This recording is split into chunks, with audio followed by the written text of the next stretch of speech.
కాంగ్రెస్ జిల్లా సంస్థాగత నిర్మాణ సన్నాహక సమావేశం రసాభస్గా మారింది.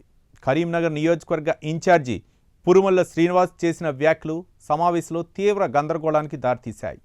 ఏఐసిసి కార్యదర్శి మాజీ ఎంపీ విశ్వనాథన్ పెరుమాళ్, జిల్లా పరిశీలకులు నడిమెండ్ల శ్రీనివాస్, పి రఘునాథ్ రెడ్డి సమక్షంలోనే పురుమల్ల శ్రీనివాస్ తాము నామినేటెడ్ పదవుల విషయంలో ఏ ప్రతిపాదనలు టీపీసీసీకి పంపించినా ఒక దుర్మార్గుడు అడ్డుకుంటున్నాడని అన్నారు. ఇప్పటికీ 4-5 ప్రతిపాదనలకు అదే గతి పట్టిందని ఆయన చేసిన వ్యాఖ్యలు సమావేశంలో ఒకరినొకరు తోసేసుకునే స్థాయికి వెళ్లి ఏఐసిసి కార్యదర్శి సహనానికి పరీక్ష పెట్టాయి.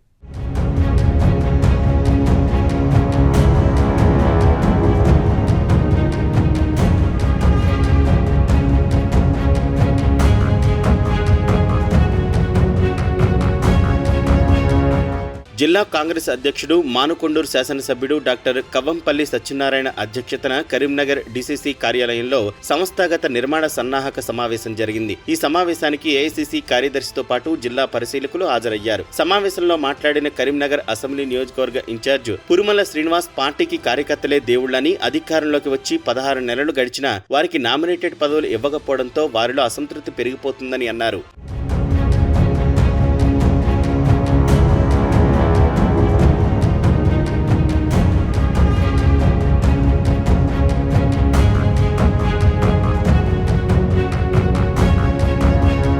కరీంనగర్ వ్యవసాయ మార్కెట్ పదవికి వైద్యుల అంజన్ కుమార్ పేరును ప్రతిపాదిస్తూ మరికొందరిని సభ్యులుగా సూచిస్తూ టీపీసీసీకి పంపించిన ఒక దుర్మార్గుడు హైదరాబాద్లో అడ్డుకున్నాడని, అలాగే 4-5 ప్రతిపాదనలు కూడా ఆపేశారని ఆరోపించారు. గతంలో కూడా పురుమల శ్రీనివాస్ మంత్రి పొన్నం ప్రభాకర్ను ఉద్దేశిస్తూ పరోక్షంగా చేసిన వ్యాఖ్యలు తీవ్ర గందరగోళానికి దారితీశాయి. ప్రస్తుతం కూడా ఆయన మంత్రిని టార్గెట్ చేస్తూ మాట్లాడారని భావించిన ఆర్డీఏ సభ్యుడు పడాల రాహుల్, యూత్ కాంగ్రెస్ నాయకుడు బోనాల శ్రీనివాస్ తదితరులు పురుమల్లను అడ్డుకుంటూ ఆ దుర్మార్గుడెవరో ప్రకటించాలని డిమాండ్ చేశారు.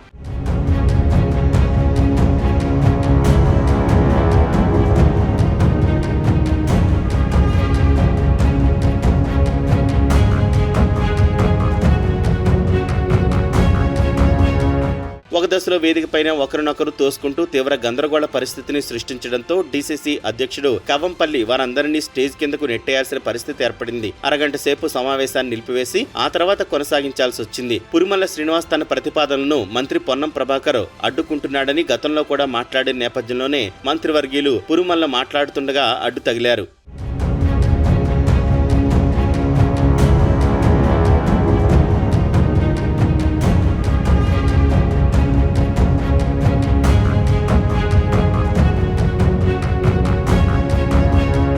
ఆ తర్వాత మాట్లాడిన వారంతా అధికారంలో లేనప్పుడు పార్టీ కోసం పనిచేస్తూ వచ్చి పార్టీని ప్రజల్లో బతికిస్తూ వచ్చిన వారికి అవకాశాలు ఇవ్వడం లేదని, పార్టీ అధికారంలోకి రాగానే ఇతర పార్టీల నుంచి వచ్చిన పారాచూట్ నేతలు లాబీలు చేసి పదవులు పొందుతున్నారని ఆక్షేపించారు. వక్తలందరూ పార్టీ వ్యవహరిస్తున్న తీరును దుయ్యబడుతూనే పురుమల్ల శ్రీనివాస్ లైన్లోనే మాట్లాడారు. పురుమల్ల మాత్రం గతంలో మంత్రి పొన్నం ప్రభాకర్ కు వ్యతిరేకంగా బాహాటంగానే మాట్లాడి ప్రత్యేక సమావేశాన్ని డీసీసీ కార్యాలయంలోనే నిర్వహించారు. ఆ సందర్భంలోనే ఆయన మాట్లాడిన మాటలు పార్టీలో కలకలం రేకెత్తించాయి.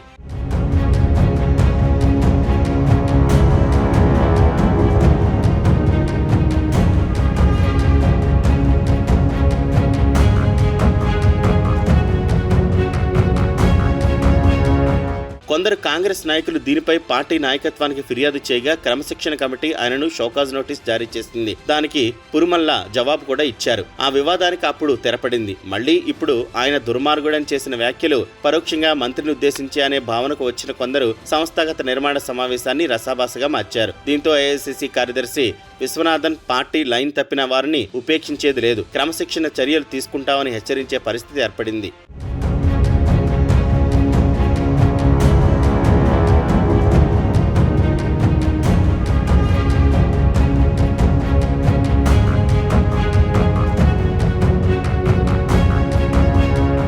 సమావేశం ముగిసిన తర్వాత మంత్రి పొన్నం ప్రభాకర్ జిందాబాద్ అని ఆయన వర్గీయులు, పురుమల్ల జిందాబాద్ అంటూ ఈయన వర్గీయులు నినాదాలు చేసుకుంటూ వెళ్లడం కూడా ఈ సందర్భంగా చర్చనీయాంశంగా మారింది. ఈ వివాదం ఎలా ఉన్నా కాంగ్రెస్ పార్టీలో ద్వితీయ శ్రేణి నాయకులు, పార్టీ శ్రేణులు తీవ్ర అసంతృప్తిగా ఉన్నారని, నామినేటెడ్ పదవులు భర్తీ చేయకపోవడంపై అసహనానికి గురవుతున్నారని వెల్లడైంది. కరీంనగర్ నియోజకవర్గంలో పార్టీ నాయకులను, శ్రేణులను సమన్వయపరిచేవారు లేరనే అభిప్రాయం వ్యక్తమవుతోంది.